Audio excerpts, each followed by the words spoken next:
খাসির মাংসের স্বাদকেও হার মানাবে এমন একটা ওলের ডালনার রেসিপি নিয়ে হাজির হয়ে গেছি। নমস্কার বন্ধুরা, খাই খাই অরুর রান্নাঘরে আজকের তৈরি হবে পারফেক্ট একটা ওলের রেসিপি। ওল আপনারা অনেক রকমভাবে বানিয়েছেন, তবে এইভাবে বানিয়ে দেখুন, স্বাদ মুখে লেগে থাকার মতো তৈরি হবে। বাড়ির বড়রা কেন, বাচ্চারাও আঙুল চেটে পুটে খেতে বাধ্য হবে, এতটা টেস্টি হয়। তো চলুন শুরু করি আজকের ওলের ডালনার রেসিপি। তার জন্য আমি এখানে 500 গ্রাম ওল নিয়েছি, যেটা আগের থেকে খুব ভালো করে পরিষ্কার করে ধুয়ে আর খোসাটাকে ছাড়িয়ে রেখেছিলাম। আজকের ওলের ডালনা তৈরি করার জন্য ওলটাকে কিভাবে কেটে নিচ্ছি একটু লক্ষ্য করুন। ওল দেখবেন অনেকে আছেন একদম খেতে পছন্দ করে না, বা অনেকে ওল খেতে ভীষণ পছন্দ করে। তো এইভাবে যদি রান্না করেন, যারা খেতে অপছন্দ করে তারাও খুশি খুশি খেয়ে নেবে। কথা বলতে বলতে সমস্ত ওলটাকে দেখুন এইরকম স্কোয়ার করে কেটে পরিষ্কার করে ধুয়ে নিয়ে ফিরে এলাম। এই ওলের সাথে আমি দুটো আলু ব্যবহার করব। আলুগুলোকেও ঠিক একই রকমভাবে ওলের মতো করে কিউব করে কেটে নিতে হবে। এই রান্নাটা এতটা সহজ সরলভাবে বানিয়ে দেখাবো, আপনারাও অনায়াসে তৈরি করতে পারবেন এবং এতটা ভালো লাগে খেতে, আপনারা নিজেদেরকেও বিশ্বাস করতে পারবেন না যে এত সুন্দর করে একটা ওলের রেসিপি তৈরি করা যায়। তো দেখুন, সমস্ত আলু আমি কেটে ধুয়ে পরিষ্কার করে নিয়েছি। এখন আমাদেরকে যে কাজটা প্রথমে করতে হবে, একটা পাত্রের মধ্যে কিছুটা উষ্ণ গরম জল, লবণ দিয়ে ওলটাকে একটু ভাপিয়ে নেব। ওল খেলে অনেকের গলা কুটায়, তো সেই সমস্যাটা আর হবে না। তারপরে একটা মশলা রেডি করব। একটা ছোট্ট মিক্সির জার নিয়েছি, তার মধ্যে 1 ইঞ্চি আদা, 4টে শুকনো লঙ্কা আর কয়েক কোয়া রসুন দিয়ে দিলাম। আর আমি এখানে দেব একটা চা চামচের 1 চামচ কালো সর্ষে। অল্প একটু জল দিয়ে মিহি করে বেটে নিয়ে ফিরে আসছি। এদিকে দেখুন, ওলটাকে মোটামুটি 3 থেকে 4 মিনিট জোরে আছে ফুটিয়ে নিয়েছি। এতে করে ওলের থেকে একটা কষ বেরিয়ে যায়, সেটা গলা কুটাবে না এবং তার সাথে ওলটা হালকা নরম হয়ে যাবে। এইভাবে ওল রান্না করলে ওলের ডালনা ভীষণ তো ভালো লাগে খেতে, আর একদম মাখা মাখা তৈরি হয়। তার মধ্যে দেখুন মশলাটাও অল্প একটু জল দিয়ে পেস্ট করে নিয়েছি। কড়াইতে সর্ষের তেল গরম করে অল্প একটু লবণ দিয়ে দিলাম। আজকে রান্নাটা সম্পূর্ণভাবে সর্ষের তেলে বানিয়ে নেব। লবণ দিয়ে তেলটাকে ভালো করে কড়াইয়ের চারিদিকটা নাড়িয়ে চাড়িয়ে আলুগুলোকে প্রথমে ভেজে নিতে হবে।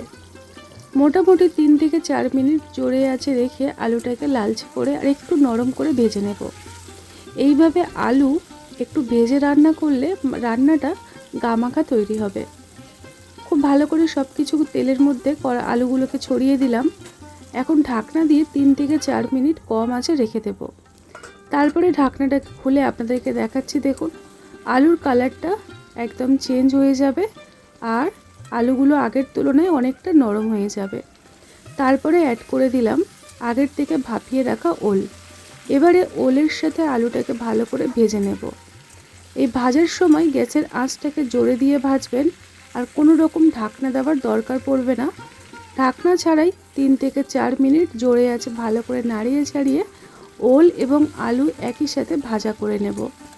খাই খাই অনুর রান্নাঘরের প্রত্যেকটা রেসিপি একদম ঘরোয়া এবং সাধারণভাবে বানিয়ে দেখানো হয়।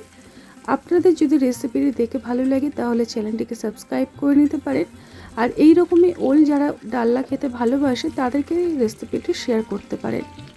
নোটিফিকেশনে দেখবেন অল বাটন একটা রয়েছে, ওটাতে প্রেস করে রাখবেন, তাহলে এখনও পর্যন্ত আমার সমস্ত রকম রেসিপি আপনাদের কাছে পৌঁছে যাবে। ওল আর আলু ভেজে তুলে রাখলাম। এদিকে কড়াইতে যতটুকু তেল ছিল, ওই তেলের মধ্যে শুকনো লঙ্কা, তেজপাতা আর 5 ফোড়ন দিলাম। এই ফোড়ন থেকে খুব সুন্দর একটা মিষ্টি গন্ধ বেরোলে তার মধ্যে অ্যাড করে দিতে হবে চিংড়ি মাছ। বন্ধুরা, আজকের আমি ওলের ডালনা চিংড়ি মাছ দিয়ে তৈরি করব। এখানে 500 গ্রাম ওলের জন্য 250 গ্রাম চিংড়ি মাছ ব্যবহার করেছি।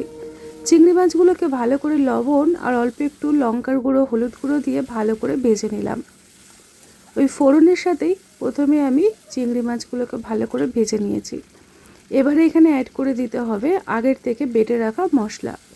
এই মশলার মধ্যে আদা, রসুন, শুকনো লঙ্কা আর সর্ষে নিয়েছি। আপনারা চাইলে ওর সাথে একটু সাদা গোটা জিরেও বেটে নিতে পারেন। হলুদ গুঁড়ো, লাল লঙ্কার গুঁড়ো, জিরে গুঁড়ো আর ধনিয়া গুঁড়ো সব রকম মশলা দিয়ে ভালো করে সব কিছুকে কষিয়ে নেব যতক্ষণ না কাঁচা গন্ধটা কেটে যাচ্ছে। রেসিপিটি প্রথম থেকে শেষ পর্যন্ত দেখে যদি ভালো লাগে তাহলে একটা লাইক আর আপনার সুন্দর মতামত জানিয়ে আমার পাশে থাকবেন। যখন দেখবেন চিংড়ি মাছের সাথে মশলাটাকে খুব ভালো করে কষানো হয়ে যাবে, ঠিক সেই সময়টা অ্যাড করে দিতে হবে ভেজে রাখা ওল আর চিংড়ি। বন্ধুরা, এখানে ওল আর আলু আমি অ্যাড করেছিলাম, ভুল করে চিংড়ি বলে দিয়েছি, তার জন্য আমি দুঃখিত। ছোটোখাটো সমস্যা হয় অনেক কিছু কথা বলার, প্লিজ এগুলোকে খারাপ চোখে দেখবেন না। হ্যাঁ, মানুষ মাত্রই ভুল হয়, তো আমারও অনেক জায়গায় ভুল হয়, সেটা আপনারা অবশ্যই করে আমাকে দেখিয়ে দেবেন। এবারে ওল আর আলু ভালো করে চিংড়ি মাছের সাথে কষিয়ে নিচ্ছি। মোটামুটি 1 থেকে 2 মিনিট ভালো করে কষিয়ে নিয়ে তারপরে এখানে অ্যাড করে দেব উষ্ণ গরম জল। এই গরম জলটা দেওয়ার জন্য ওলটা খুব সুন্দরভাবে সুসেদ্ধ হবে আর রান্নাটা খুব তাড়াতাড়ি তৈরি হয়ে যাবে। এবারে এই ডালনাটা যেহেতু একটু গামাখা তৈরি হবে, তাই জলের পরিমাণটা বুঝে শুনে দিতে হবে। আমি এখানে মোটামুটি বড় গ্লাসের 1 গ্লাস পরিমাণে উষ্ণ গরম জল অ্যাড করে দিলাম। এবারে স্বাদ মতো লবণ দিয়ে দিচ্ছি, দিয়ে ঢাকনা দিয়ে মোটামুটি 2 থেকে 3 মিনিট জোরে আঁচে ফুটিয়ে নেব। তারপরে ঢাকনাটাকে খুলে আপনাদেরকে দেখাচ্ছি, দেখুন কালারটা ঠিক এই রকম আসবে আর রান্নাটা মাখা মাখা তৈরি হবে। আলুটাও খুব সুন্দরভাবে সিদ্ধ হয়েছে আর ওলটা তো একদম পারফেক্টভাবে নরম হয়ে গেছে। এবারে সবার শেষে আমি একটা উপকরণ অ্যাড করব, সেটা হলো শাহি গরম মশলা। এই গরম মশলাটা দেওয়ার জন্য এই রান্নার স্বাদ দারুণ আসে বন্ধুরা, একদম মাংসের স্বাদকেও হার মানাবে। তো এইভাবে একবার হলেও ওলের ডালনা বানিয়ে দেখুন, তারপরে আমাকে ছোট্ট একটা কমেন্টসের মাধ্যমে জানিয়ে দেবেন যে আজকের ওলের ডালনাটা আপনাদের কেমন লেগেছিল।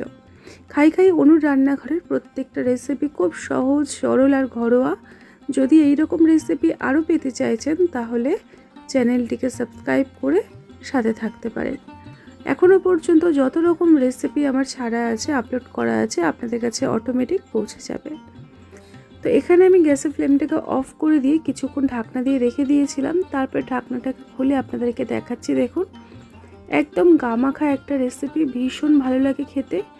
বিশেষ করে গরম গরম ভাত দিয়ে এইরকম একটা ওলের ডালনা যদি থাকে, আর কোনো কিছুর প্রয়োজন পড়বে না, সব কিছুকে সাইডে রেখে এটা দিয়েই খেতে ইচ্ছা করবে।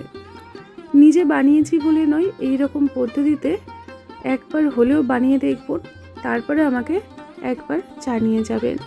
রেসিপিটি এতটা ভালো লাগে আপনাদেরকে আমি বলে বোঝাতে পারবো না। বাচ্চারা বা যারা ওল খায় না তারাও কিন্তু আঙুল চেটে পুটে খাবে এই রকমভাবে যদি ওল রান্না করেন। আজকের মতো এই পর্যন্ত, আবারও আসছি নতুন একটা রেসিপি নিয়ে। টাটা।